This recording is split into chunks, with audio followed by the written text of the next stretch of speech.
देहरादून से एक और बड़ी खबर सामने आ रही है, जहां पर आपको बता दें कि देहरादून से इस वक्त की बड़ी खबर, पीएम नरेंद्र मोदी ने न्योता भेजा है।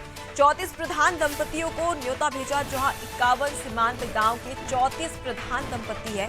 प्रधान दंपतियों को 15 अगस्त के लिए बुलाया गया। आपको बता दें कि प्रधान दंपतियों के लाल किले पर बुलाया गया है, जहां पर राज्य सरकार अब तैयारियों में जुटी हुई है और आईटीबीपी की मदद से सभी को भेजा जाएगा और सेंट्रल विस्टा का विशेष अतिथि भ्रमण भी करेंगे। तो देखिए, प्रधानमंत्री नरेंद्र मोदी ने न्योता भेजा है और इसके मद्देनजर 34 प्रधान दंपतियों को ये न्योता भेजा गया है, जहां पर 51 सीमांत गांव के विकास के लिए कहीं ना कहीं यहाँ पर प्रयास किया जा रहा है और इसी के मद्देनजर प्रधान दंपतियों को 15 अगस्त के लिए बुलाया जाएगा।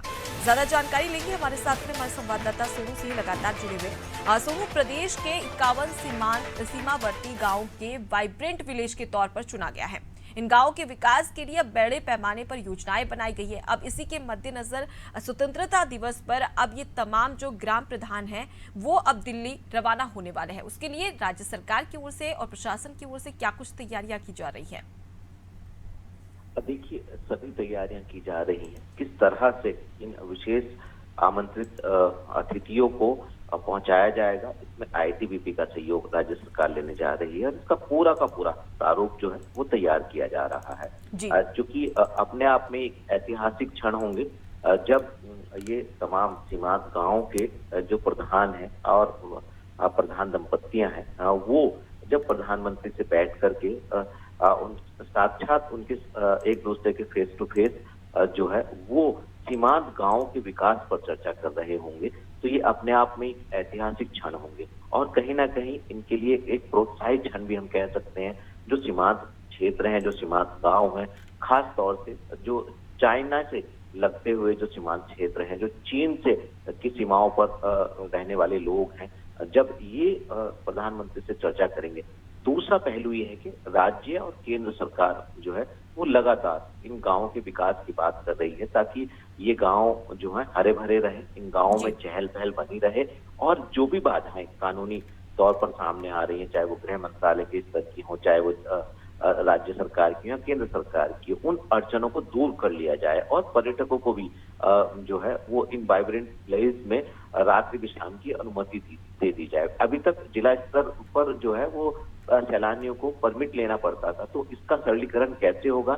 बिजली और पानी की सुविधाओं को पहुंचाने के लिए केंद्र सरकार, राज्य सरकार कैसे आगे बढ़ रही है? तमाम ऐसे पहलू हैं जो इन सीमांत गांव के विकास से जुड़े हुए हैं। केंद्र सरकार ने इनके विकास के लिए बजट का किस तरह से प्रावधान किया है, कौन सी और नई पहल केंद्र सरकार और राज्य सरकार करने जा रही है? क्योंकि आपको याद होगा काफी समय पहले प्रधानमंत्री जब उत्तराखंड आए थे तो सीमांत गांव जो है वो माणा गांव का प्रधानमंत्री ने दौरा किया था और साफ तौर पर ये कहा था ये सीमांत ये अंतिम गांव नहीं है भारत का, बल्कि ये भारत का पहला गांव की संज्ञा को दी जाए। तो कहीं ना कहीं जो इस क्षेत्र में रहने वाले ये प्रधान है, प्रधान दंपतियां हैं, ये प्रोत्साहित होंगे और ये कहीं ना कहीं इनके लिए खुशी का और ऐतिहासिक क्षण भी होगा। जी, सोनू, अगर बात कर ली जाए तो उत्तराखंड के 51 सीमावर्ती गांव को चुना गया है। अब इसी के मद्देनजर यहां सरकार सड़क के साथ पानी और बिजली की सुविधा भी देने जा रही है।